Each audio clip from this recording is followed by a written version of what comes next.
አክብሮታዊ ሰላምታችን በእያላችሁበት ይሁን። ውድና የተከበራችሁ የቻናል ቤተሰቦች እንደምን አላችሁ? በዚህ ሰዓት ሁለት መረጃዎችን ወደ እናንተ ለማድረስ መጥቻለሁ።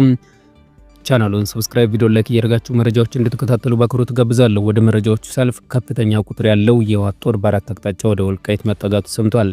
ከትናንት አንስቶ የህወሓት ሜካናይዝድ ጦር በሶስት አቅጣጫ ወደ ወልቃይት መጠጋቱ ተሰምቷል። ከፍተኛ ወታደራዊ ስምሪትና እንቅስቃሴ ከሚታይባቸው አካባቢዎች መካከል የወልቃይት ግንባር ዋናው ነው። በዚህ ግንባርም የኢትዮጵያ ጦር፣ የኤርትራ ጦር፣ የህወሓት ሜካናይዝድ ኃይልና የተከዜ ዘብ ሰራዊታቸው በተጠንቀቅ አድርገው ትዕዛዝ እየጠበቁ ነው ተብሏል። አንድ አፍታ ሚዲያ ባሰባሰበው መረጃ የህወሓት ከትናንት አንስቶም በሶስት አቅጣጫዎች ሰራዊቱንና ከባባድ መሳሪያዎችን ወደ ወልቃይት ይበልጥ አስጠግቷል። የአንድ አፍታ ሚዲያ ምንጮች እንደሚሉት ህወሓት በአንዳበጉና በጸለምቴ ሽሬና ሽራሮ በኩል ከፍተኛ ቁጥር ያለው ታጣቂና አርሚዎችን አስጠግቷል። በተጨማሪም ታንኮች፣ ረጅም መካከለኛና ጫጭር ርቀት ተተኳሽ መድፎችን አስጠግቷል። በተመሳሳይ የኤርትራ ጦርም እንዲሁ ከባድ መሳሪያዎችና ወታደሮችን በሐምጃር በኩል ማስጠጋቱ ተሰምቷል። ይህ በእንዲህ እንዳለ መከላከያ ሰራዊት ከደቡባዊና ኢትዮጵያ ወለጋ ተጨማሪ ኃይሉን ማስወጣቱ ሰምቷል። በተለይ በሀገሪቱ ክፍሎች የሚገኙ ነዋሪዎች የፌዴራል ኃይሎች ከሰፈሩባቸው አካባቢዎች ለቀው መውጣታቸውን ተናግረዋል።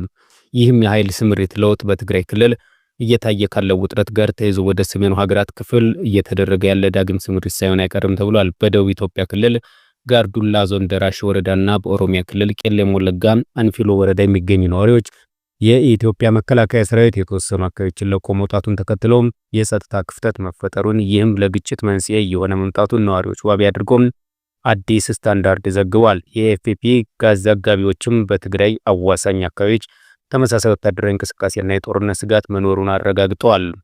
ወደሚቀጥለው መረጃችን ስናልፍ የአማራ ብሔራዊ ንቅናቄ አብን ፓርቲ ለወከለው ማህበረሰብ ድምጽ ባለመሆኑ ፓርቲውን ለመልቀቅ መገደዳቸውን የምክር ቤቱ አባል ዶክተር አበባው ደሳለው ገለጹ።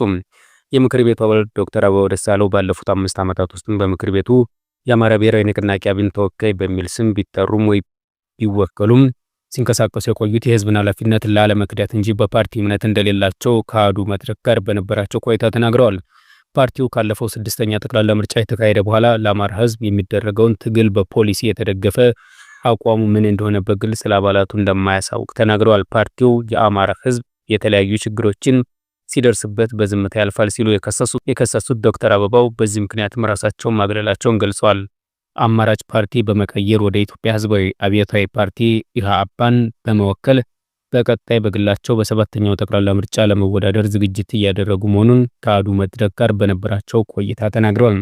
የአማራ ህዝብ በግጭት ምክንያት ሲፈናቀል ማንነት መሰረት ያደረገ ጥቃት ሲደርስበት በስሙ የሚጠራው ፓርቲ ዝምታን በመምረጡ ከፓርቲው በፈቃደኝነት ራሳቸውን ማግለላቸውን አስታውቀዋል። የትኛውን ፓርቲ የወከለውን ህዝብ ጥያቄ ይዘው ፖለቲካዊ ትግል ማድረግ እንዳለበት የተናገሩት ዶክተር አበባው በጊዜያዊነት ጥቅም ተታሎ የህዝብንና የሀገርን ኃላፊነት መርሳት ውጤታማ እንደማያደርግ ገልጸዋል። አክለውም እንደ ሀገር የሚነሱም የህዝብ ጥያቄዎችን የሚመልሱት በተናጠል ታግሎ ሳይሆን በጋራ መቆም ሲቻል ነው ብለዋል። ካለፈው ስህተት መማር በጋራም ለሰላማዊ ትግል መቆም ያስፈልጋል ሲሉ አንስተው በዚህ መንገድ የህዝብን መብት ማስከበር አይቻልም ብለዋል። ክቡራትና ክቡራን የቻናል ቤተሰቦች ለሰዓቱ ያስኩላችሁ አጭር መረጃ ይመስል ነበር።